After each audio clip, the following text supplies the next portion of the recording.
A massa magra, né, cara, ela precisa ser estimulada a qualquer idade. Primeiro porque ela vai gerar gasto calórico e ela vai gerar produção hormonal. E pro homem, produção hormonal é tudo. Então o cara tem que fazer, ele é obrigado a fazer. Não adianta só correr, só nadar, ele tem que pôr um estímulo para não perder massa magra. Porque a partir do momento que ele perde massa magra, ele começa a produzir menos hormônios, aí a testosterona no caso, e o gasto calórico também, teu metabolismo baixa. Obviamente que com 61, né, que eu tenho agora, eu ganhei um pouco de peso, eu sou um cara pesado e tal, e para fazer uma maratona a gente sabe que um ciclo de maratona é muito desgastante. Mas eu coloquei como propósito, então eu consegui baixar aí uns 5 quilos na balança, não era o que eu queria baixar pelo menos uns 9 quilos, não consegui, mas depois dos 61, para você perder 1 quilo não é fácil. Salve time, tudo em ordem? Estamos aqui com uma presença ilustre, uma pessoa que a gente gosta bastante, que é o professor Zair. O professor Zair é PhD pela Universidade de Múrcia, na Espanha, e é coordenador do curso de Educação Física na Universidade Positivo. Salve, professor, tudo em ordem? Salve, nego. É um prazer estar aqui com você e é um orgulho ter você aqui nesse programa e conversar com você por toda a tua trajetória na educação física. Cara, você veio de uma área de marketing completamente diferente e depois deu um estralo, foi buscar, estudou, sempre treinou. Então é um orgulho estar aqui porque, cara, você foi atrás e correu e hoje está aí cada vez mais desenvolvendo produtos novos e trabalhando. Gratidão tá aqui com você, negão. Maravilha, professor. O professor, para quem não sabe, completou uma maratona recentemente, 42,195 km com 60 anos de idade. Então o professor é um cidadão que segue, cria, trilha o caminho e a gente vai atrás. Me conta um pouco dessa maratona, professor. Olha, nego, eu acho que uns 15 anos que eu não fazia uma maratona. Caraca. Faz tempo. E deu na telha, assim, de vou fazer uma maratona para ver como é que eu tô. Eu sempre mantenho um trabalho aeróbico, eu corro regularmente, faço meias maratonas, tal, mas resolvi me desafiar. Obviamente que com 61, né, que eu tenho agora, eu ganhei um pouco de peso, eu sou um cara pesado e tal, e para fazer uma maratona a gente sabe que um ciclo de maratona é muito desgastante. Mas eu coloquei como propósito, então eu consegui baixar aí uns 5 quilos na balança, não era o que eu queria baixar pelo menos uns 9 quilos, não consegui. Caraca. Mas depois dos 61, para você perder 1 quilo não é fácil. Batalha dura. É muito difícil, mas foi um desafio. E eu fiquei muito feliz que eu consegui completar a maratona, né? Esse era o meu objetivo. Eu não estava pensando em pace, não estava pensando em tempo, eu estava pensando em não andar e terminar a maratona inteiro. E então, não andou? Não andei. Maravilha. E consegui terminar. Óbvio que depois lá do 35º, você já fez maratona, você tem sabe como é que é depois, né? É muita cabeça, né? Mas é muito treino também, é muita bagagem, porque, o pace ele cai absurdamente violentamente, então você precisa ter uma bagagem, uma rotina de treino para você sustentar isso, e eu consegui, então isso foi uma autorrealização minha, né, porque uma superação interna minha, eu queria me testar, ver como é que eu tava, e eu consegui finalizar, e fiquei muito feliz em conseguir finalizar, terminei ali em 4 horas e 40, eu queria terminar em 4 horas e 10, mas não consegui, por conta eu acho que faltou mais treino e perder um pouco mais de peso, porque a maratona você precisa estar no shape, né? Fato. Senão é muita sobrecarga em articulação e o sistema muscular não aguenta. Mas acho interessante que, mesmo que o tempo não tenha sido ideal, nós estamos falando de alguém que tem algum estofo em corrida e anos correndo, tem uma certa experiência. Você se ligou num determinado momento, assim, tipo, não vai dar, e daí já readaptou a mente para, então eu vou fazer isso, e daí seguiu aquele processo. Acho muito legal isso, porque a gente fala sobre saúde e tudo tal, mas tem o processo de hard skills, que você aprende quando você vai trabalhar, aspectos técnicos, e tem esse processo de soft skills, que é exatamente o que aconteceu. Você adaptou na hora, tipo, eu não vou ficar aqui, meu Deus, eu não vou conseguir, não vai dar 4 e 10, vai dar o que der, e estamos aqui, pronto, acabou e vamos continuar. Muito legal. A maratona ela tem algumas fases, né? Fato. Você bate a meia maratona, você já tem uma ideia, né? Mas depois que você faz você já fez várias maratonas, então você tem uma experiência, porque a maratona conta muito isso, a questão da experiência. Então, pô, 21 eu já fiz 50%. Mas escalonar até o 30 e do 30 ao 40 são coisas completamente diferentes. Então eu quando cheguei no 28, eu falei, olha, o meu pace vai ter que ser esse agora e eu não vou mais me preocupar, eu vou aproveitar a prova e vou terminar. E foi isso que eu fiz. Foi em Floripa? Foi em Floripa. Foi a segunda vez que correu Floripa? Fui, a primeira eu corri com você. Sim, aquela passei mal pra caramba. Não, mas você chegou bem e tinha um vento, você lembra que a gente fez até um vácuo ali? Fizemos ali igualzinho faz no ciclismo. Que isso. Corre um pouquinho, troca. Isso, mas era muito vento. E você correu bem aquela. E depois você foi para Berlim também, né? Depois eu corri em Berlim. Fez o teu RP foi em Berlim, né? A segunda melhor. A minha primeira melhor foi em Porto Alegre. Em segunda vez que eu fui para Porto Alegre. E me conta uma coisa, professor. O senhor estava falando de 15 anos, mais ou menos, sem correr. O senhor é um profissional do ramo que é competidor, é atleta, né? O que você percebeu, assim, fora o calçado, que deve ter mudado bastante, a quantidade de assessorias, o que você percebeu que, tipo, nossa, há algum tempo atrás não funcionava bem assim no mercado de corrida de maratona, que agora virou comum, por exemplo? Não, na verdade, o mercado de corrida de ruas, ele cresceu muito. Então, por exemplo, a maratona de Floripa tinha lá, 12 mil pessoas correndo, né? Talvez na maratona 6 mil pessoas. E eu achei bacana que a organização da prova ela fez a meia no sábado. Então no domingo era só maratonista e tinha 6 mil. Porque é duro quando você vai correr com a galera tudo misturado, que daí passam uns malucos, você fala, eu tô muito pace diferente do teu. Um pace diferente, mas ele tá fazendo 10, tá fazendo 21, né? Então lá foi isso. Mas o que eu vejo é que o esporte, assim, nesses 15 anos aí, a tecnologia aumentou bastante, né? A questão de roupa, de absorção de suor, de manter uma termorregulação aumentou. A questão de suplementos é muito importante também, e isso também é um diferencial. Há 15 anos atrás era completamente diferente. Tênis também, hoje os tênis com placa de carbono, eles já dão uma eficiência, principalmente para quando a gente vai fazer uma maratona de 20% a mais em relação a um tênis que só tem a borracha. Né? Então tudo bem, você pode treinar com tênis de borracha e tal, mas em um exercício que você vai ficar mais de 4 horas, mais de 3 horas, então qualquer percentual que você tenha de ganho e de eficiência vai te ajudar na prova, independente se você é atleta amador ou profissional. Esse é o ponto que eu ia chegar. É muito tempo em pé nos dois pés para você. Não, isso aqui não funciona para mim.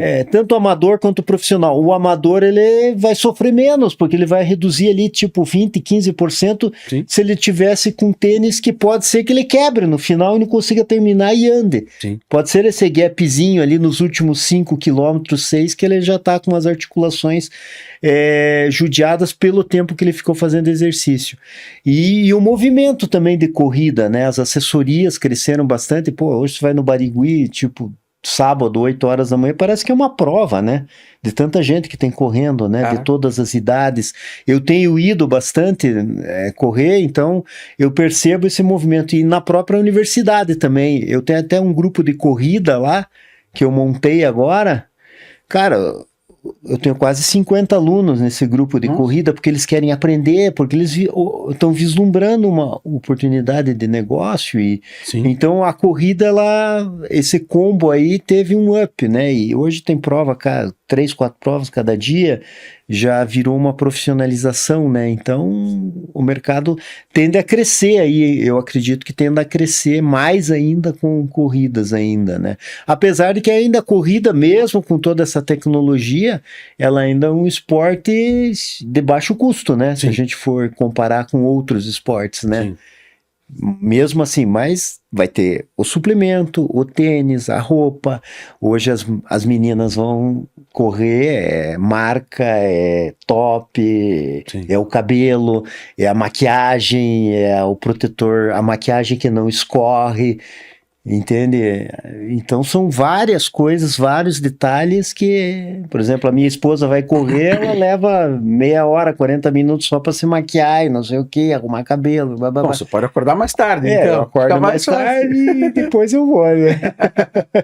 É muito legal porque você percebe que o mercado que existia na época que a gente corria junto, aquele mercado cresceu e mercados consolidados em outros segmentos começaram a olhar para esse mercado e provavelmente criaram subdivisões nas suas empresas. Explorar, né? Exatamente. Claro. Estamos falando da maquiagem que não escorre. Isso. Pô, a gente mal e mal Nunca passava imaginei. protetor solar. Hoje as mulheres não saem sem isso. Sim. Veja o movimento que tem. E é interessante que esses produtos eles foram desenvolvidos por mulheres que corriam. Até eu vi um programa que é a dificuldade dela, que ela passava protetor solar, caía no olho e ardia, escorria. Certeza. Aí ela falou, pô, temos que desenvolver alguma coisa. E ela desenvolveu isso e conseguiu alavancar o business dela, né? Imagine ela na direção do board dizendo, olha, tem mercado. Quem?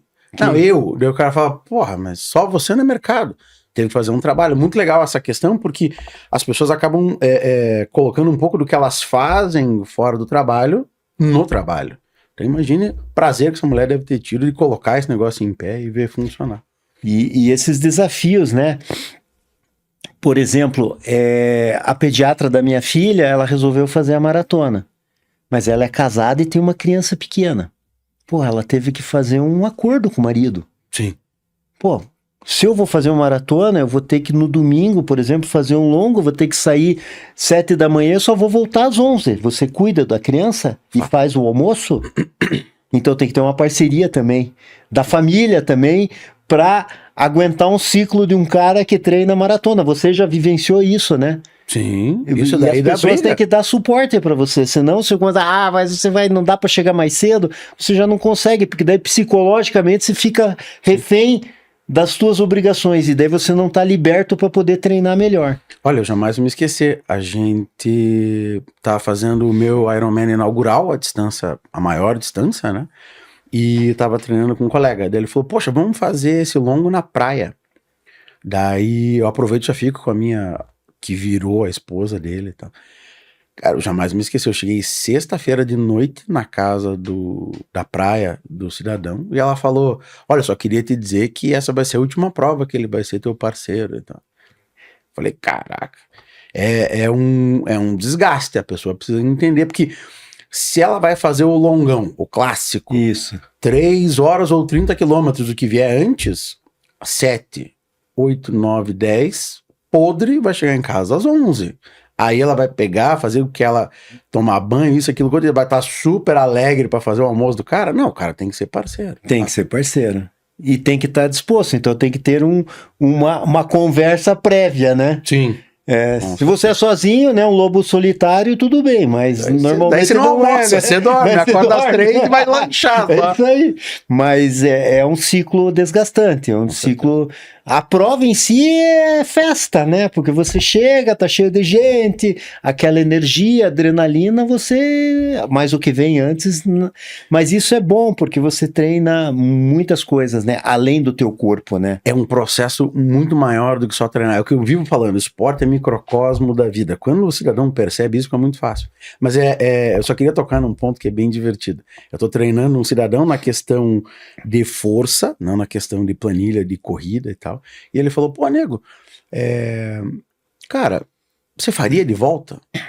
Eu falei, velho, se me derem uma pílula, quinta-feira, cara, você vai passar mal, você vai ter diarreia, você vai vomitar, tá, não sei o quê, mas sábado você tá pronto pra fazer uma prova, 0 bala, sem problema nenhum, cara, a cada 6 meses eu tomava essa pílula, velho.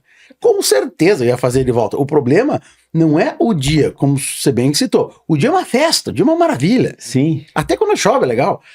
O problema é 2 meses de pré-temporada para você aquecendo os tamborins, 4 meses treinando para largar a prova. Isso já deu 6, né? Então você tem que ter 6 meses de um ciclo. Já deu 6. Com a família, tem aniversário de um, não sei o que, a tia... não vou beber, não vou dormir cedo, não vou sair à noite. Então vocês têm que ter uma parceria. Você sabe, eu passei anos da minha vida mentindo. Vamos tomar cerveja. Não posso, tarja preta. A pessoa, tipo, nossa, o cara deve ter problema mental, nem vou falar mais nada, né? Pô, mas isso melhorou bastante hoje, né? Sim, então, tem mais pessoas fazendo, tem mais essa pessoas, consciência ficou mais coletiva, tem mais assim. uma sinergia, né? Mas é um desafio robusto. Então, quem deseja fazer uma maratona tem que estar disposto a isso, né? Fato. E tem que ter cumplicidade também com outras pessoas. Se você não tá sozinho, você não vai estar bem de cabeça. Daí, se você não estiver bem de cabeça, você não vai conseguir fazer. Não, de fato, vai atrapalhar bastante. Tem que ter uma resiliência, aliás, mental absurda para fazer. Mas me conta uma coisa. Treinou no passado e treinou para fazer essa prova. O que mudou? Porque você tem mais hora de voo, facilita por um lado. Já passei por isso. Mas também tem aquela comparação, né? Tinha um presidente americano que falava que o inferno o inferno aparece na comparação, né? Uhum. Pô, eu era feliz da vida, tô fazendo isso aqui super legal. Não, mas o professor tá fazendo 2 vezes melhor. Porra, por que eu fui me comparar com o cara e tal? E, nesse caso, acaba sendo pior ainda, porque é você comparado com você mesmo. Como é que foi esse processo? Esse processo, primeiro, foi de perda de velocidade, perda fisiológica mesmo por conta da idade. Isso dá uma coisa na cabeça, porque antes você fica com aquela coisa, pô, mas eu conseguia fazer a pílulazinha da humildade, né? Eu conseguia fazer, mas hoje eu não consigo mais. Então você tem que entender que o teu corpo... E outra, a recuperação também é mais demorada. Cara, antes eu corria um dia, no dia seguinte eu já estava, 2 dias eu estava correndo. Agora faço um treino longo no domingo, quarta-feira só que eu vou conseguir correr, segunda e terça não tem condições, vai fazer uns regenerativos e tal, então a recuperação é pior, mas eu acho que o que mais melhorou nesse período foi essa maturidade, de entender que você está em outro patamar da tua vida, então você tem que trabalhar, por isso que é bacana a atividade física, porque você que tem o box, que tem vários alunos aí mais jovens e tal, que cada momento da vida ele vai ter um foco e a gente tem que saber interpretar isso, né? Para mostrar pro cara, esqueça o que você fez antes, aquilo vai ficar na tua memória, que você não vai mais conseguir fazer aquilo, entende? Então, você tem que aproveitar o momento que você tem e fazer o melhor hoje, como eu tô hoje. Fazer o melhor com as peças que eu tenho nas mãos. Com as peças que eu tenho hoje.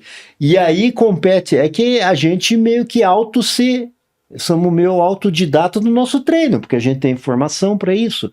Mas, por exemplo, você pega pessoas que você está orientando, você colocar isso na cabeça dela... É difícil. É difícil, porque ela tem que entender, não ficar comparando com o outro e nem comparando com o que ele era antes. Né? E comparar com o outro é pior, porque é outro DNA. Outro DNA, são outras pessoas, tem outro ritmo, outra alimentação.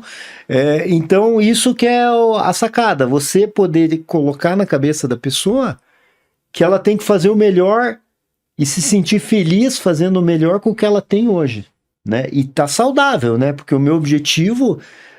antes a gente ficava muito, né? Que vamos melhorar o pace, vamos melhorar. Hoje é mais saúde, né? Eu quero terminar a prova, quero estar bem, não quero ter lesão, não quero me machucar. Graças a Deus não me machuquei. Ótimo. Né? Eu já tive ciclos de maratona que eu tava super bem, tava voando, uma semana arrebentei o joelho, não consegui correr, porque era uma loucurada. Sim. Hoje não, hoje foi um ciclo mais...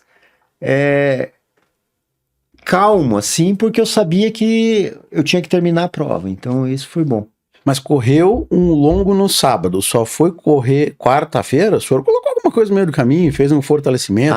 Musculação, né? Tem que fazer. Não, musculação eu nunca parei de fazer. Isso eu faço a minha vida inteira, pelo menos 2 vezes por semana eu faço. E faço alguns estímulos também, tem um dia que eu faço mais resistência e no outro dia eu jogo peso e faço 6 repetições, mais força, vou fazendo alguns estímulos diferentes, assim, para estimular um pouco o músculo, mas nada assim, objetivando aumentar a massa muscular e tal, então eu tenho mantido um padrão, assim, porque isso ajuda muito na corrida, ajuda muito na natação, faço bastante exercício com o core, tenho feito alongamento também, que é importante fazer, então eu faço uma rotina semanal. Todo dia eu faço alguma coisinha. Eu brinco dizendo que dependendo do estágio da tua vida, a tua fisioterapia, a tua musculação, elas meio que se cruzam. Porque, com certeza, fez um longo que não tá se sentindo bem, não tem nem idade, tem experiência para não... Não, eu sou o galo, eu vou lá agora correr segunda-feira. Não, você tem a consciência que não dá. Aí, faz um estímulo de força, porque não só para ontem, para hoje, mas com certeza para amanhã esse estímulo de força vai te ajudar.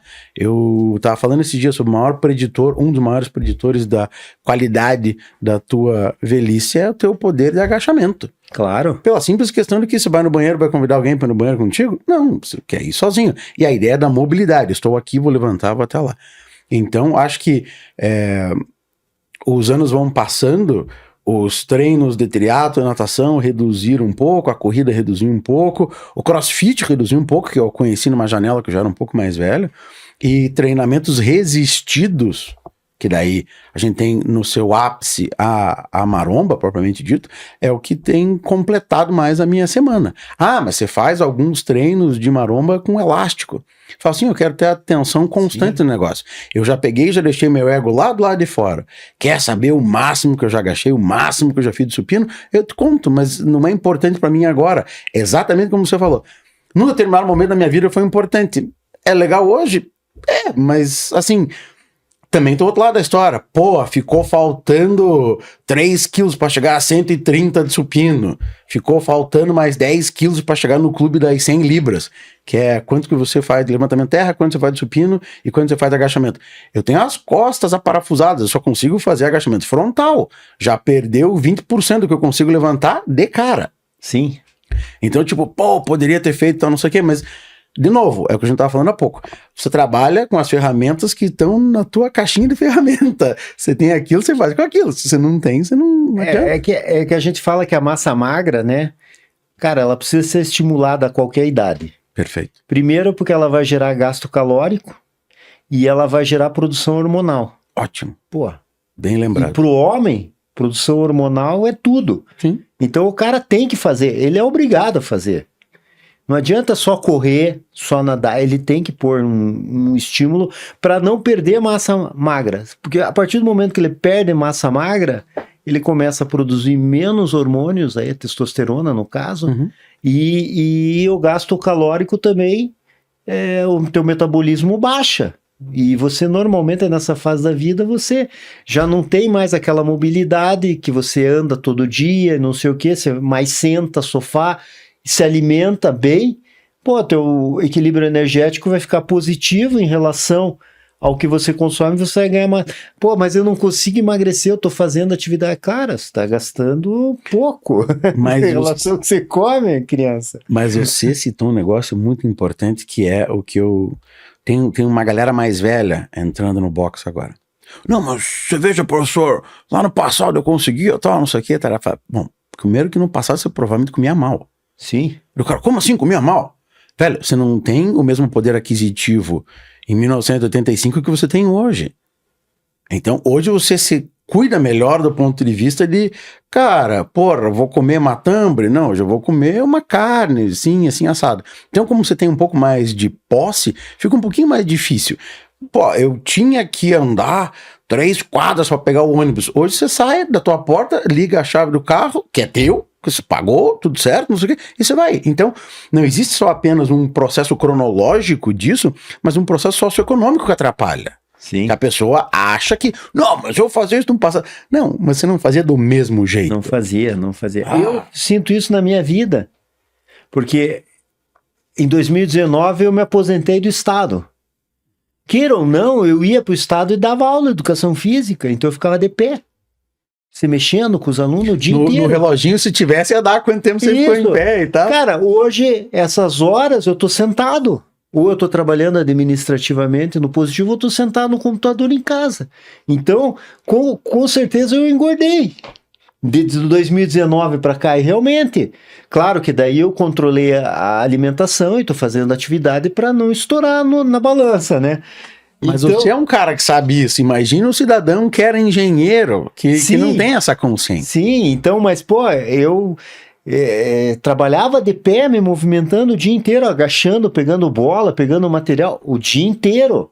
Dava 10 aulas por dia, ou 5, daí tinha mais a universidade, o deslocamento, então você estava em movimento. Estava mais ativo. De manhã, de tarde e de noite. E a partir do momento que você tira umas horas e começa a ficar mais light a tua vida, que é melhor economicamente, inclusive, porque daí você consegue beber um melhor vinho, você consegue comer uma melhor pasta, né? Sim, e você aproveita porque é merecedor do trabalho. Você vai, obviamente, ter um desequilíbrio. Daí você tem que buscar uma alternativa, que é fazer atividade física e controlar a alimentação, né? Ótimo, ótimo. Pô, agora você já entrou num ponto que eu queria começar. E essa carreira em em educação física do ponto de vista de profissão. Como é que começou isso, professor? Pô, comecei em 82, né? Eu já, antes de 82, eu jogava basquete. Daí, pô, vou fazer o curso de Educação Física. Então, eu entrei na Universidade Federal do Paraná em 82. Me formei em 85, naquela época podia adiantar o curso, né? Então, eu me formei em 3 anos e meio. A partir dali, eu já comecei a trabalhar em escola e fiz algumas pós-graduação em fisiologia do exercício de saúde, fui conhecendo pessoas, que é muito importante na nossa profissão, Sim. Esse network, e acho que foi em 87 eu tive uma proposta para montar a academia com um médico lá na Movimentos, inclusive o professor começou a fazer musculação lá com 12 anos comigo lá. E a partir de lá eu comecei nessa empreitada, trabalhando, tinha academia, daí entrei no Grupo Positivo, construí minha carreira lá no Grupo Positivo como professor de Educação Física, subi até um cargo de diretor, de supervisor de cultura e esportes do Grupo Positivo, que é um grupo grande aqui em Curitiba, e ele cresceu muito, esse grupo, nas costas do esporte, na cultura, na época, né, na década de 90 e 2000, e em 2010 eu fui convidado para assumir a coordenação do curso de Educação Física, na universidade. Na universidade, e daí tô lá até hoje, já vai fazer quase 15, que fez 15 anos, né? E paralelamente isso eu também era professor do Estado de Educação Física, então eu sempre tive envolvido com o esporte. Já tive academia, vendi, já tive uma série de outras coisas, e hoje tem alguns projetos aí que eu desenvolvo, né, com base na minha formação. Nesse percurso, quando eu entrei na universidade, veja, eu entrei na universidade porque eu trabalhava com gestão, né? Eu era diretor de um departamento grande, e na época o presidente do Grupo Positivo falou, não, você vai lá para a Universidade Positivo porque nós precisamos arrumar aquele curso lá, ele tá com uns probleminha lá e tal. Eu falei, pô, professor, eu não tenho nem mestrado lá, os caras tudo doutor lá e não sei o que. Ele falou, não interessa, você vai lá, você tem carta branca, você pode fazer o que você quiser, mas eu quero que aquele curso de resultado financeiro. E deu? E deu, graças a Deus. Então eu entrei lá em 2010, só que é óbvio, né, eu tinha uma missão que era reerguer o curso financeiramente, mas eu tinha uma coisa minha que, pô, os meus professores eram tudo mestres e doutores. Aí eu fiz mestrado, fiz doutorado, então paralelamente a toda essa carreira profissional eu estava estudando até hoje, né? Então não foi eu achei que era uma espécie de ordem, tipo assim, para você estar nesse cargo você precisa ter um doutorado. Não, foi uma questão tua mesmo. Na verdade, o MEC, ele pontua, entende? Por exemplo, existe um índice de avaliação dos cursos, que é o ENADE, né, que os alunos fazem uma prova e tem mais uma série de contas que ele faz lá, que é qualificação de corpo docente e tudo. E quanto mais doutores você tiver, mestres e doutores com produção científica, a pontuação do curso aumenta e a nota do curso aumenta. Perante isso. Então, hoje, naquela época, 2010 até entrava. Hoje você não consegue entrar em uma universidade se você não tiver um mestrado, por conta desses indicadores do MEC. Então, as universidades, tanto públicas mais ainda, né? Porque daí tem que fazer concurso, tem prova de títulos, daí tem que ter doutorado. Mas em uma instituição particular, eles já pegam alguém que tem mestrado e doutorado com publicação, porque eles querem que o cara pontue para a universidade ter um conceito melhor e depois vender melhor o curso. Então, naquela época não, até foi meio que uma briga. A diretora, eu me lembro que o presidente falou, não, mas ele não tem, mas ela falou, mas ele precisa ter, porque nós precisamos pontuar. Daí ele falou, não, nós precisamos primeiro ganhar dinheiro. Acho que ele queria, no caso, né? Vamos acertar a casa e depois a gente vê o que vai fazer. Mas eu já fui automaticamente buscando essa formação, porque eu sabia que ia ser importante para o curso também, para mim e para o curso também. Então foi 50-50. Foi 50-50, mas era uma questão pessoal minha. Eu não queria ficar atrás dos caras também, né? Com certeza. Então, isso foi o que eu acabei desenvolvendo e acabei me esforçando. Não foi fácil, né? Porque, diferente de uma escola, de uma universidade pública, você às vezes tem incentivo, tem bolsa, você para de dar aula. Na particular, você não tem incentivo, você tem que pagar do bolso, tem que estudar na hora livre e trabalhar, e você tem que...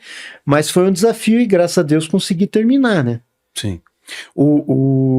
Dando aula há 15 anos no âmbito universitário, você percebe muita diferença do aluno daquela época para os alunos de hoje em dia? Muita, muita, muita. Cara, os alunos hoje, eles estão muito, eu acho eles mais imaturos, assim, do que há um tempo atrás. Eu acho que os alunos hoje, eles precisam ser muito mais conduzidos, entende? E eu costumo dizer que acabou o ensino de rebanho. Rebanho é até o ensino médio, que tem o professor ensinando o conteúdo para ele passar no vestibular, apesar que vestibular hoje é só a pública, né? E eu digo para eles, agora vocês estão em um ambiente que vocês têm que ser protagonista. Nós estamos aqui para ajudar vocês nesse conhecimento, mas a gente só vai mostrar a pontinha do iceberg para vocês. Cara, o restante do conhecimento vão ter que ir atrás. E aí tá a maior dificuldade, né? Aí tá a maior dificuldade, porque daí eles vão ter que montar estratégias e investir na carreira deles para eles terem mais conteúdo. Então, eu cobro bastante deles. Eu falo que o mercado hoje, ele tá um mercado muito agressivo, né? Fato. Então, tem muito profissional. O que é? Muito profissional, muita tecnologia, muito equipamento, muita IA. Se ele não estiver preparado para isso, ele vai ser engolido. Ele vai virar nada. Ainda tem os provedores de conteúdo que não sabem o que estão falando, mas tem sei lá quantos mil seguidores que o cara fala, não, mas a fulaninha falou que... Exatamente. Só atrapalha. Só atrapalha, porque você tem que ter conteúdo. Claro. Eu falo para eles, eu acho que o capital maior que você tem que ter é conteúdo. E articulação de comunicação, eu falo. Se você tiver conteúdo e articulação de comunicação, você tem tudo para se dar bem. Porque se você não souber se comunicar, você está morto também. Sim. Porque hoje o mundo exige isso. Essa comunicação ela pode ser até em redes sociais, mas pode ser com pessoas, e às vezes as pessoas ficam meio que esperando que as coisas venham até ele. E não vai ser assim. O mercado hoje ele está muito dinâmico, ele está mudando muito rapidamente, e essa habilidade de comunicação e esse capital intelectual, ele vai ter que ter, de como que ele vai articular, porque ele vai ter que, mesmo com essas questões aí que hoje entende inteligência artificial, ele tem que saber lidar com isso, né? Ontem eu estava até orientando uma menina de TCC, que ela é mais velha, ela já fez um curso, né? Já há uns 3 anos dela, falou, pô, professor, o meu último TCC que eu fiz, eu escrevi 100 páginas. Eu falei, beleza, porque agora você não precisa escrever mais 100 páginas. Não. Você tem que saber como que você vai. Então ela falou, mas eu fico meio resistente. Eu falei, não é questão de resistência, você tem que usar a ferramenta a teu favor. Não, e você vai escrever 100 páginas, o teu colega vai escrever 100, o teu colega vai escrever 100, que tem 20 pessoas. Sim. Você não vai conseguir corrigir tudo isso. Não vai. Daí você vai, tipo, como é que... As pessoas, eu acho que isso que você falou faz muito sentido, mas acho que tá faltando um pouquinho de empatia, coisa que existia mais no passado. Veja, eu preciso escrever um paper para enviar pro professor Zair. Tem quantas pessoas na minha sala? Tá? Se eu escrever um paper de 5 páginas, contendo tudo que ele precisa ver, ele perceber que existe um raciocínio por trás daquilo, eu garanto, a não ser que tenha uma questão que tem que ter 15 páginas, tem que ter sei lá quantos mil caracteres, o cara vai me agradecer, na verdade. Fala, puxa, olha, isso aqui veio com um raciocínio direto, conciso, no ponto. Pô, facilitou minha vida. Na primeira faculdade que eu fiz, era impressionante. Os papers de marketing, eles começavam com, sei lá, 20 páginas. No último período da faculdade, o professor falou, me façam um favor, escrevam em até 5 páginas. Se você conseguir reduzir isso para 4, você ganha mais X pontos de saída. E eu ficava horrorizado com aquilo. Cara, mas eu tenho tanta coisa para colocar. O cara fala, nego, coloque menos, coloque mais do teu cérebro e menos de alguma coisa que vá te forçar que vai me forçar a ver que você trabalha. Não quero saber se você trabalha, eu quero saber se você trabalha inteligente. Só trabalhar não é o suficiente. Sim. Falei, porra, não sabia disso. É o que os investidores hoje pedem para os possíveis empreendedores de startup para mostrar que eles têm que mostrar o pitch da empresa deles em 2 minutos. Você tem que falar tudo em 2 minutos. Se vocês não falar em 2 minutos, já era. Já era. Mas tem que falar tudo, e o que é importante. Então é isso. Você tem que ser objetivo. E aí você tem que ter o quê? Articulação, né? Mas eu vou te falar, esse é um desafio muito legal, tal, mas puta, é complicado. Você pega lá um arranco ou snatch, um movimento que você tá com a barra, tá lá no chão e vai pra cima da sua cabeça. Acho que era YouTube, classifica como conteúdo de longa-metragem algo acima de 30 segundos. Você pega um movimento que é o segundo movimento olímpico mais complexo, o primeiro é o salto com vara, você pode quebrar em 12 mil pedacinhos, o snatch você pode quebrar em 9 mil pedacinhos, e você tem que ensinar pro cara em 30 segundos. Bicho, é difícil. Complicado, bem complicado. Agora, você tocou num assunto bem legal. A tecnologia tem ajudado o ensino? Essa ideia do chat GPT, esse tipo de coisa, ou o cara é... Desculpe, né? Mas o cara que é vagabundo vai continuar vagabundo e o chat GPT vai ajudar ele, ponto. Sim. Eu acho que a tecnologia tem ajudado muito. E eu digo que para os meus alunos que a inteligência artificial não vai substituir o profissional, mas vai substituir os profissionais que ficarem alienados com relação a isso. Uhum. Então o que a gente costuma dizer? Não tem como voltar mais para trás, não. A tendência é só evoluir. Eu uso muito. Eu costumo brincar com meus alunos que eu gasto mais de assinatura com pacotes de inteligência artificial do que com a minha mulher, pra você ter uma ideia. Então eles já dão uma risadinha ali, porque eu pago para isso porque me ajuda bastante. Sim. Me ajuda bastante. É claro que eu tenho que ter muito conteúdo, porque dá trabalho também a inteligência artificial. Porra, essa semana eu estava testando lá uma nova ferramenta. Cara, eu passei 2 dias sentado lá só fazendo testagem. Mas para fazer testagem, porque eu queria pegar um artigo e eu queria que a inteligência extraísse do artigo e fizesse tabelas, gráficos, amostras, tudo em uma apresentação. Cara, então eu tive que ler os artigos. Não é assim também. Então eu tive que ler mais de 10 artigos para ver quais eram os artigos importantes. E não só o abstrato, tem que ler. Tem que ler o artigo, ver a amostra, o método que ele usou, quem que foi, se era caucasiano, se não era, blá, blá, blá, aquelas coisas. E se você pegou 10, deve ter lido pelo menos 20. Ah, isso aqui não serve. Descartou já, porque começou a ler, tava ruim, Sim. Já vai para outro. E, cara, isso demanda tempo. O que a inteligência artificial fez para mim? Cara, eu carreguei esses 10 artigos e ela daí começou a montar as tabelas para mim, porque senão eu ia levar mais 3 dias montando tabela. Então, a ferramenta tá aí para ajudar. Mas quem compilou foi um ser humano. Mas quem alimentou ela é um ser humano. É isso que eu falo dos meus alunos. Não tem como vocês não usarem, mas vocês têm que saber como usar. Como que você vai oferecer o melhor produto para o teu cliente com a inteligência artificial? Porque o teu cliente vai pegar lá, se você mandar uma sériezinha, ele vai pegar, pôr no GPT lá e vai te dar vai te questionar um monte de coisa e você vai ficar lá sem saber responder. Se você tiver conteúdo, você vai saber. Sim. E daí você vai poder dizer por que é daquilo, por que aquilo acontece, o movimento, biomecânica do movimento lá, do arranque, do levantamento. Cara, você tem o conteúdo, né? Porque o GPT, ele escreve muito bem, melhor do que a gente. Sim. Então a gente tem que admitir que é uma ferramenta que vai ajudar. E eu costumo fazer até algumas gamificações nas aulas, que é para os alunos usarem mesmo inteligência artificial. Mas depois eles têm que apresentar e daí ele tem que falar e explicar aquilo. Entende? Vai até aqui, agora deixa de ladinho e vem me contar. Ele já ajudou agora, mas para você construir aquilo, se você foi atrás do conteúdo e alimentou legal, você aprende. Sim. Porque você aprende fazendo. Com certeza. Então, eu acredito que a inteligência, ela não tem volta mais e a gente tem que cada vez mais saber usar e usar estratégias positivas para isso. Puta, muito legal, porque é o assunto da próxima pergunta.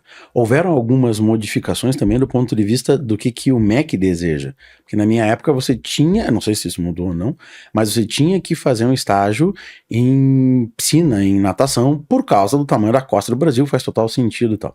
Mas existiam alguns outros estágios que parece que rolou uma nova modificação que tipo, não, faça estágio naquilo que você acha que você quer trabalhar. Porque a educação física, nesse ponto, ela é idêntica à medicina. Você passa lá 4 anos, no caso deles tem residência, no nosso não, mas você não sai de lá tenista dando aula pro Federer. Não. Então você... É que nem você falou no começo, é a pontinha do iceberg, agora vai você atrás correr. Acho que rolou uma mudança nesse sentido, não? Rolou, até a última DCN que a gente tem aí, que regulamenta os cursos de educação física, ela dá uma liberdade maior para as instituições. Por exemplo, no caso da nossa, eu abri no estágio para o aluno optar em 50% do estágio aonde ele gosta de trabalhar. Sim, senão fica... E daí ele tem uma probabilidade maior de ser mais assertivo na profissão. E já está inserido no mercado de trabalho que ele quer atuar. Exatamente, então a gente já deu uma facilitada, então a gente ajuda e isso tem dado uma resposta positiva. Porque daí, eu gosto de treinamento resistido. Cara, se eu tenho que fazer 640 horas, eu posso fazer 320 em treinamento resistido. Sim. Aonde eu tô. Tudo bem, eu vou ter que fazer em talvez alguma coisa voltada à saúde, vou ter que fazer, porque eu preciso entender disso também.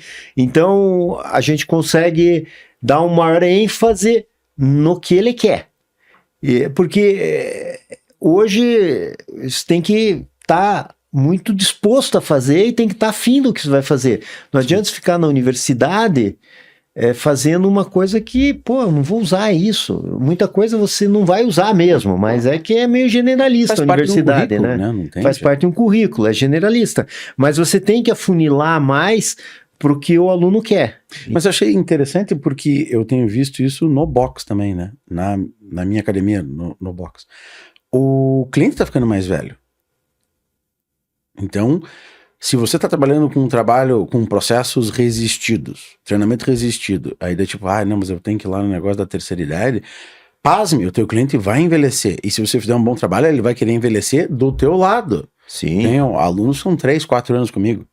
Ontem uma perguntou, ele falou, não, acho que eu sou um dos mais velhos, eu tô aqui há 3, 4, né, nego? Falei, vai fazer 4. Então, eu acompanho esse cidadão faz um tempo. Conheço a esposa, conheço os filhos. Às vezes a mulher tá ocupada, ele tem que levar as criancinhas lá, fico brincando com elas e tal. Então, não só do ponto de vista não, só vou lidar com gente de 25. Não. Você também não está mais com 25. E daí, de repente, as tuas dores, entre aspas, acabam sendo as dores de uma parcela da população que tem mais dinheiro, que pode investir mais nisso e que você pode se destacar no mercado. E tá aumentando, né? Esse pessoal tá envelhecendo, mas é essa galera que tá vindo, fazendo, e mais os que pós-pandemia aí também teve muita coisa. Então é uma galera que às vezes tem uma estabilidade financeira melhor, tem mais tempo para fazer, e é mais maduro também para escutar o que você quer falar, e eles entendem melhor. Sim.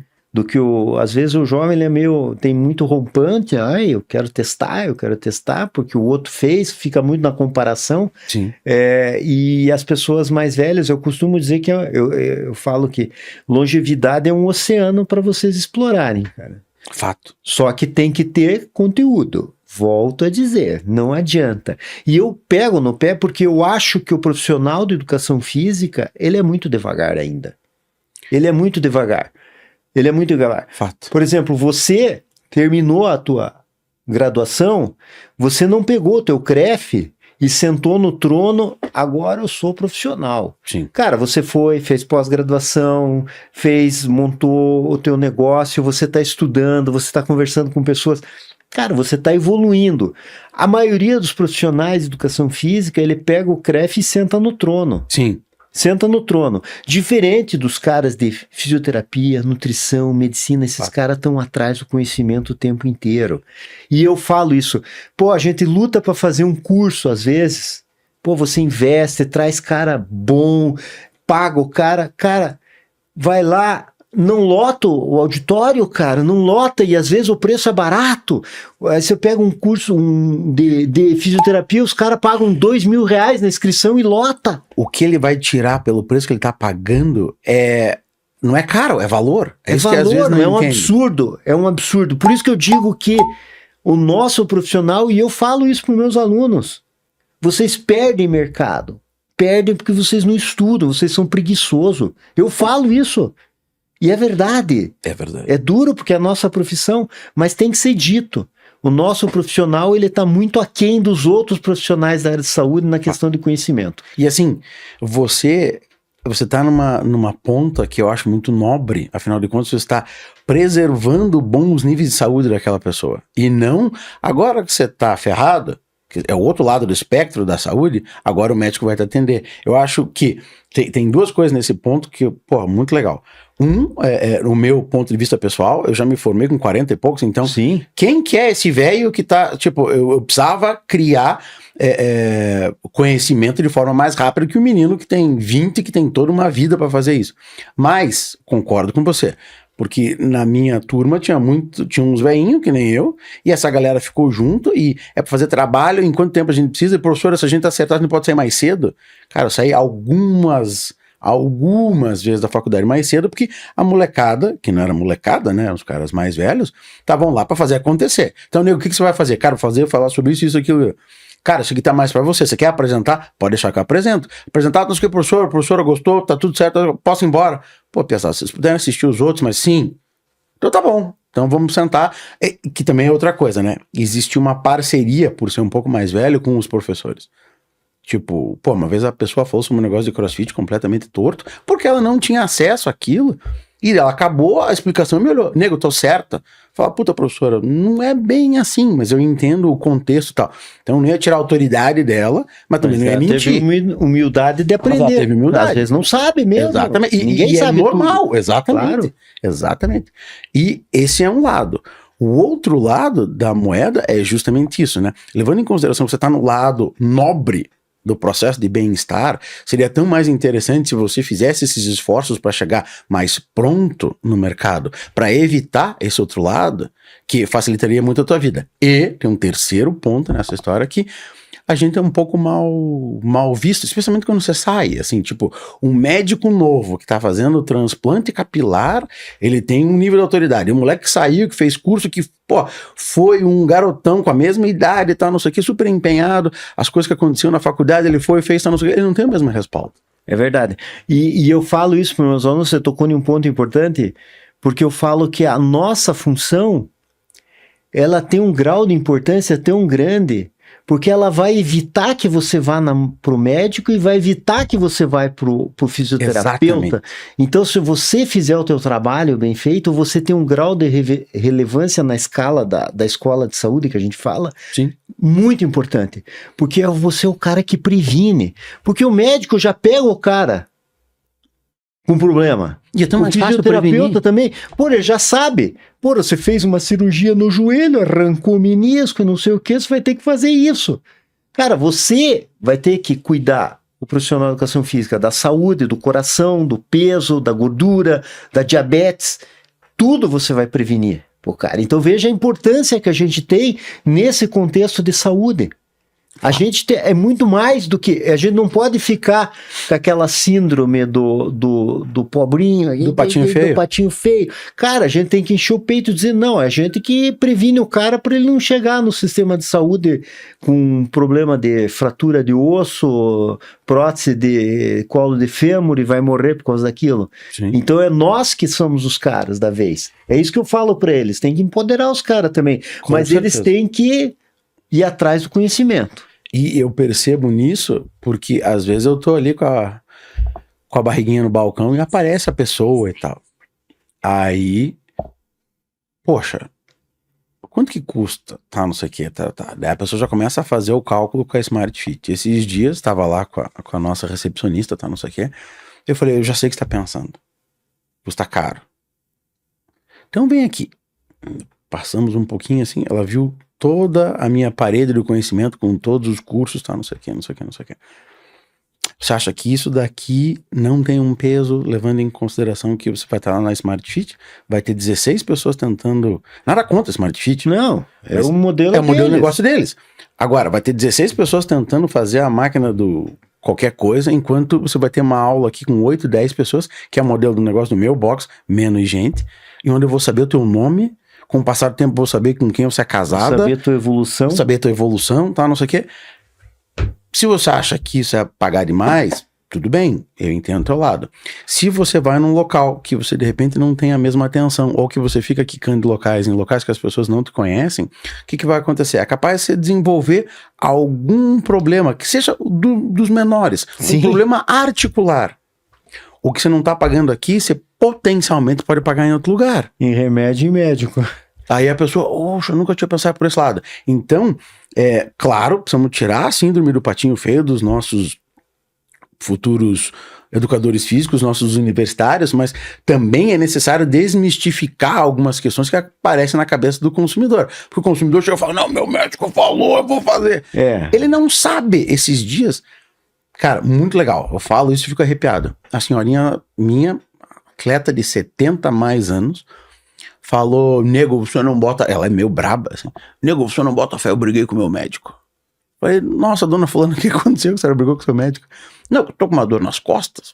E daí ele perguntou o que eu fazia. Falei que eu fazia Rebel. Não, muito obrigado, mas é cross-training, porque o meu método, não sei o quê, não é igual a CrossFit, mas Não, mas daí ele perguntou o que quero, eu falei que eu fazia CrossFit. Aí ele falou assim, então eu tenho que parar com o CrossFit. Daí ela falou, sabe o que é CrossFit. Não vou parar. Daí, por quê?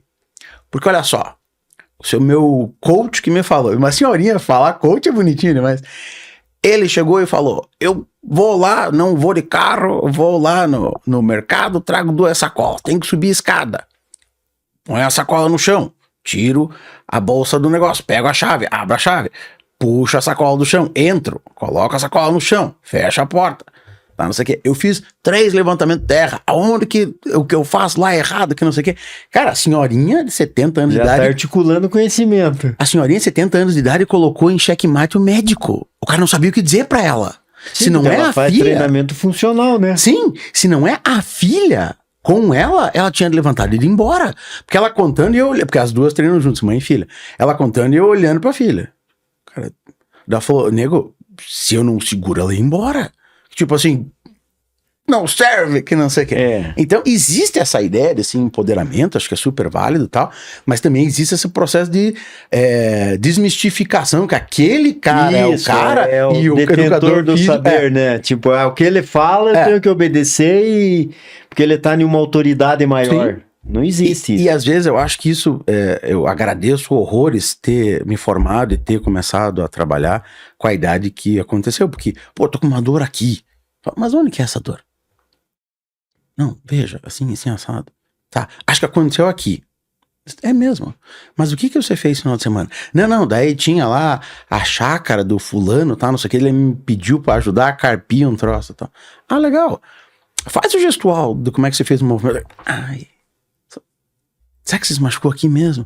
Pô, nego, desculpe. Não, cara, não é desculpe. Nós estamos aqui numa conversa. Ninguém tá querendo ganhar o argumento nem nada. Então, fica um pouco mais fácil quando você tem um pouco mais de idade e o menino que acabou de se formar, às vezes, sofre um pouco mesmo. Acho que é um pouco... Nem tanto ao mar, nem tanto à terra, como dizia minha avó. Acho que é um processo um pouco mais cinzento, né? Preto no branco. Agora, com todos esses anos e tal, o que o senhor tá achando dessas novas modalidades? Aí o beach tênis e isso, aquilo. Até porque quando o senhor começou, não tinha o CrossFit, né? Não. Eu acho que do ponto de vista... Eu queria ver o teu take sobre 2 aspectos. Do ponto de vista do profissional e do ponto de vista do consumidor. Porque eu acho que do ponto de vista profissional, abre mais leques. Claro. Né? Na tua época, acho que os caras queriam só sair para fazer maromba. E sim, hoje tem... Hoje tem estúdio de pilates, estúdio funcional, tem estúdio de treinamento resistido, tem crossfit, tem box de treinamento, tem várias modalidades. Hoje tem uma diversificação melhor.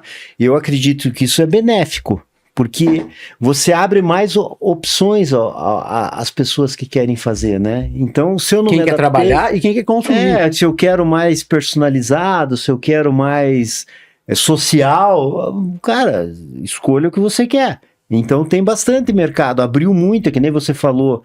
E outras modalidades também ficaram mais acessíveis, né? Sim. Por exemplo, beach tênis, né? É uma coisa que não existia, né? Começou a crescer. Pô, esses dias eu fui correr lá nesses meus longos da vida, né? Daí tava passando lá perto do Jockey Plaza lá. Cara, tem um clube lá, acho que é o Thalia, né? Uhum. Cara, tem umas... Era domingo de manhã, tinha umas 10 quadras de beach tênis. Nego, bombado de gente, bombado. Porra, maravilha, tem gente fazendo esporte. Saúde, é importante. Talvez não seja o meu, que nem os americanos falam, né? Talvez não seja o meu cup of tea, talvez não seja a coisa que eu gosto de fazer, mas é exatamente o que eu vejo, assim, tipo, cara, não sei se eu faria isso, tal, não sei o quê. Mas o profissional fala, puxa, que legal, tem mais gente movimentando, porque quando a gente saía para correr, às vezes era um deserto, 5, 6, 7 quadras sem encontrar um ser humano vivo na rua. Os caras estão saindo, estão fazendo atividade e tal, muito legal mesmo.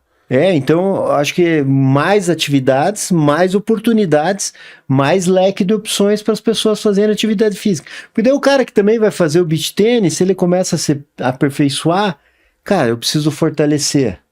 Daí ele vai... Tem todo o universo em volta. Então vai começando a agregar. Eu começo a correr, eu preciso fortalecer, eu preciso nadar, eu vou fazer o triatlo, eu jogo tênis, eu preciso fazer compensação.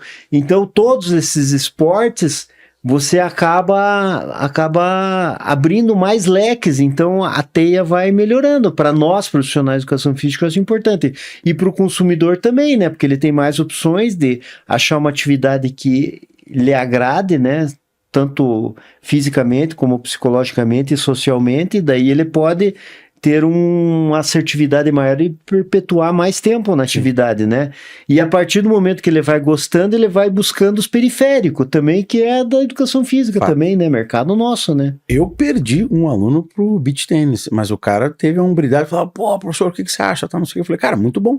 Vem aqui fazer fortalecimento para membros inferiores. Você vai melhorar no beach tênis. Exatamente. Inclusive. Se eu tivesse o infoproduto que a gente colocou em pé, eu falo, cara, vai lá, agora compra isso aqui e faz aqui. Você vai até jogar melhor beach tênis, vai ter mais explosão de deslocamento na areia. É exatamente isso, a ideia de pensar um pouquinho fora do quadrado, não se sentir o patinho feio e tal, e pensar em alternativas para esse processo todo.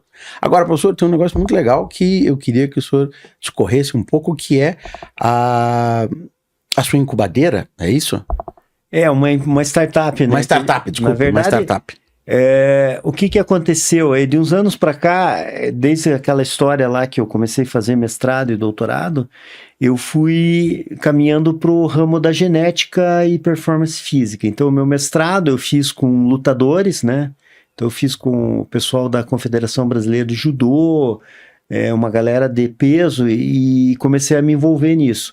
Aí o meu doutorado eu fiz na Espanha, mas a minha coleta foi aqui no Brasil, eu fiz com atletas de atletismo, então a nível nacional, e eu comecei a desenvolver esse produto, comecei a escrever artigo, publicar artigo, e na universidade a gente criou um grupo de pesquisa, e daí a gente conseguiu também alavancar um negócio bem bacana lá na universidade, lá, que era uma operação de negócios, e eu consegui firmar um convênio com o Comitê Paralímpico Brasileiro. Pô, e na época a gente conseguiu fazer o teste genético com a equipe brasileira de atletismo paralímpico. Cara, a equipe brasileira de atletismo paralímpico, se ela não é top 1, ela é top 2 do mundo. Uhum. Tem o Petrúcio, aquele cara. Sim. Eu fiz o teste do DNA desse cara. Que legal. Porque ele é a quinta Olimpíada que ele ganha, né? A medalha de ouro. Então, a gente desenvolveu esse trabalho. 20 anos, o cara é campeão olímpico. 20 são ciclos olímpicos. Não, né? e o cara não é qualquer um. 10 e pouco, né? Sim. 10 e pouquinho. Cara, você põe ele no classificado normal, ele é capaz de ir pra semifinal ou final, dependendo do campeonato, né? Na seletiva, o cara tá nas cabeças. Tá nas cabeças. Então, a gente começou a vislumbrar um negócio nisso, né? Daí veio a pandemia, aquela confusão toda, tal, a gente acabou parando, porque o laboratório fechou, aquelas coisas, tal. E depois que 2022 eu comecei a pensar, pô, mas isso poderia ser um business. E daí eu comecei a ver muito produto aparecendo. Alguns artigos mostrando, e eu percebendo que, pô, mas não é exatamente esses painéis tão muito, eu costumo dizer, muito recreativo. Eu queria alguma coisa mais profissional. Uhum. E daí eu comecei a me aprofundar e a gente incubou uma startup lá na universidade durante um ano para desenvolver um produto de negócio com relação a isso. E hoje a gente conseguiu, a partir do mês que vem a gente vai estar operando no mercado, essa startup que se chama DNA for Performance. Ela é uma DNA é uma empresa que desenvolveu um painel específico para atletas profissionais e amadores para relacionar performance e nutrição. Performance é tipo de treinamento, termorregulação, prevenção de lesões, captação de aminoácidos, suplemento mais adequado para você. Então é um painel bem robusto que a gente faz com o DNA completo. É aquele assim, olha, você gosta do triatlo, mas se você continuar é capaz de machucar a coluna. Exatamente. Mas mesmo no triatlon, qual é o melhor triatlon para você? Uhum. Porque o triatlon você tem do short até o Ironman. Sim, sim. Cara, é completamente diferente. Com certeza. Você vai muito bem no Ironman, porque eu te conheço, eu sei que você começa a render depois de 2 horas. Sim. Pô, então o short para você não tá aquecendo. Mas de repente para outra pessoa com perfil genético pode ser melhor do que fazer o Ironman. Só uma pequena observação, fiz um na vida e quase morri, nunca mais. Então, fazer o longo, por quê? Mas... Porque o teu metabolismo, a tua genética, tuas rotas metabólicas são mais favoráveis a um 70.3 ou um Ironman completo. Sim. Né? O olímpico, talvez, você ainda esteja aquecendo ali. Pô, vou correr 10 km, pedalar 30, pô, tô aquecendo. Mas para outras pessoas, a rota metabólica é mais eficiente. Então, mesmo no triatlon, você já pode direcionar qual a prova. E a gente, em todas as modalidades, por exemplo, longevidade, a galera tá correndo aí, que nem a gente abordou esse tema de corrida. Cara, mas as pessoas às vezes, eu quero fazer uma maratona. Cara, será que a sua rota metabólica é ideal? Cara, quanto de colágeno você tem no teu corpo, de liberação de radicais livres? De repente você treinar um ciclo de maratona, ficar fazendo uma coisa, você vai ter um envelhecimento precoce, lesões. Cara, não vale a pena. Então você pode ir mais a fundo nisso e direcionar, fazer. Cara, corra 10. Faça musculação. Sim. Entende? Não, corra maratona, o teu perfil é para isso. Entende? Ou faça uma, saiba dos riscos que você vai correr se você fizer realizou-se pessoalmente. Perfeito. Mas às vezes você vai sofrer mais do que o outro, então não se preocupe com tempo, com pace, porque você não vai conseguir, vai ter gente que vai te passar mesmo. Sim. Porque teu perfil genético de repente é para mais velocidade e potência e não tão resistência.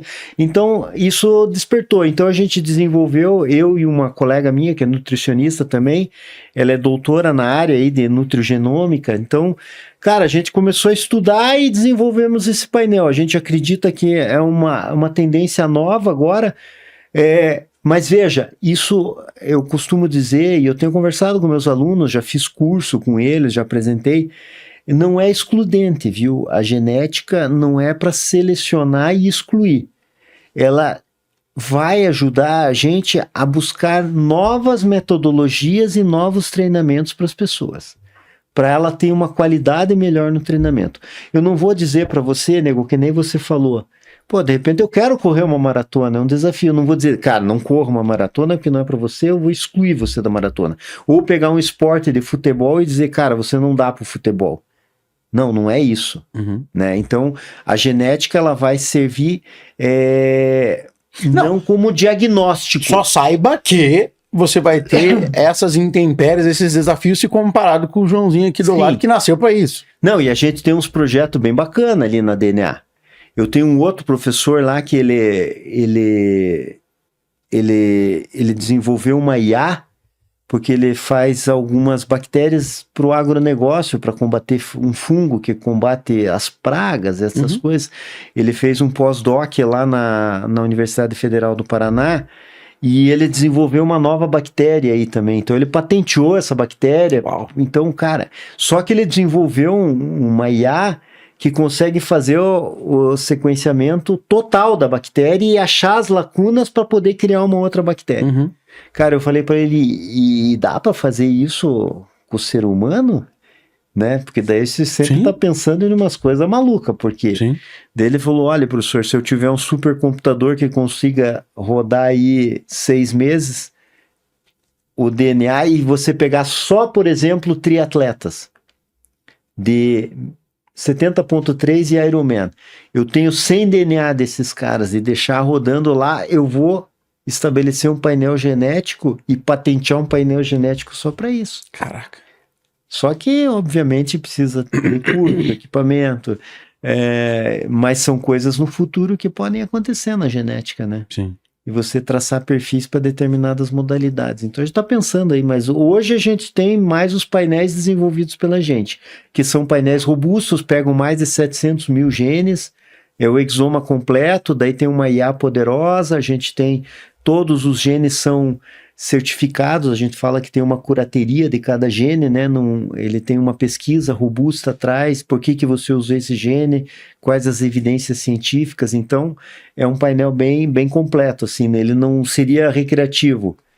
E, obviamente, dá um delineamento melhor no treinamento, na qualidade. Né? Com certeza. Nossa senhora. Estamos tentando, né? Vamos começando aí, estamos testando. A gente está à frente desse projeto, a gente que está dando as consultorias e tal, mas estamos em um processo embrionário ainda, né? Mas já temos todo o produto desenvolvido. Mas em novembro vai ter o lançamento desse gente processo? Vai fazer o lançamento aí, provavelmente lá pelo dia... Antes do dia 15 de novembro a gente deva fazer o lançamento. E a quem se destina? Uma vez que esteja pronto lá em 15 de novembro. A qualquer pessoa que pratica esporte, atividade esportiva, seja amador ou profissional. A gente está com alguns contatos em clubes também, porque a gente quer fazer com atletas de futebol também, atletas de base. Então a gente está também com alguns contatos aí em clubes, com clubes de futebol de salão também. Então a gente tem alguma penetração também nesses mercados aí que também são... Pô, você veja... Os clubes investem milhões em um jogador e às vezes não sabe... No escuro. No escuro, ele não sabe... Aí põe o cara para jogar domingo e quarta, 3 vezes... em 20 dias o cara tá com uma lesão de tendão. Pô, de repente põe o cara para jogar uma vez por semana só. Porque geneticamente o colágeno nele talvez não seja. Uma hipótese. Sim. Então o clube ele pode ser mais assertivo no treinamento e na recuperação dos atletas. Pois investir milhões em um atleta para ele ficar no estaleiro não dá certo, né? No futuro, então, você prevê o cidadão, menininho de 14 anos de idade, vai lá, faz o exame e tal, não sei o quê, e o cara já vai ter um preditor do que pode acontecer com ele no futuro num clube, por exemplo? Sim, um clube, e a vida útil dele, qual que é a melhor característica dele, o tempo de recuperação. Então, o nosso painel, ele não identifica, eu não vou dizer para você, nego, você é bom no triatlon, que muitos desses painéis recreativos, você vê lá, ele aparece, você é bom no futebol, no judô, não sei o quê. Não é esse o nosso objetivo. Você deveria fazer esportes assim, sabe? Não, isso tudo não compactua com o meu conhecimento. Na verdade, o nosso painel, ele é através das rotas metabólicas, porque o que define o nosso corpo são as proteínas e as enzimas e as rotas metabólicas.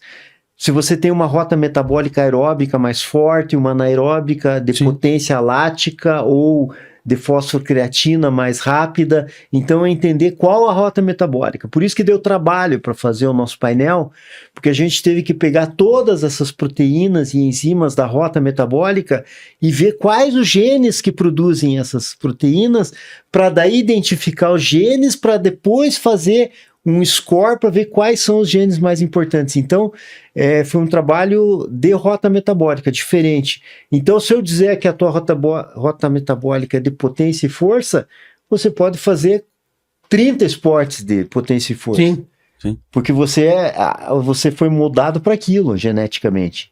Então, esse que é a sacada do negócio. Porra, professor, eu fui cobaia há quase 50 anos atrás, eu tô pronto para ser cobaia de novo. Não, muito você legal. tá dentro. Muito legal, Vamos. Caraca. E isso é uma coisa aí que a gente tá estudando bastante. Todo dia eu fico debruçado nisso, né? Esse painel, ele dorme na minha cabeceira da cama, né?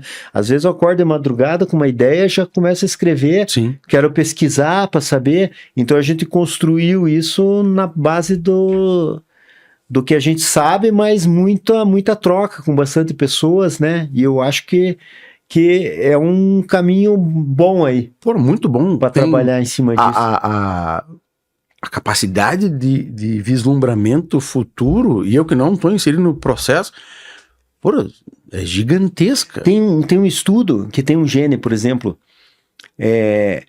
o Everest, né? Porra, todo mundo que subiu o Everest, eles fizeram uma amostra com todos os caras que subiram o Everest. E tem um gene que a gente fala que ele produz a enzima conversora de angiotensina. O que é essa? É um que trabalha no rim e ela controla a pressão arterial e vasodilatação de tecidos.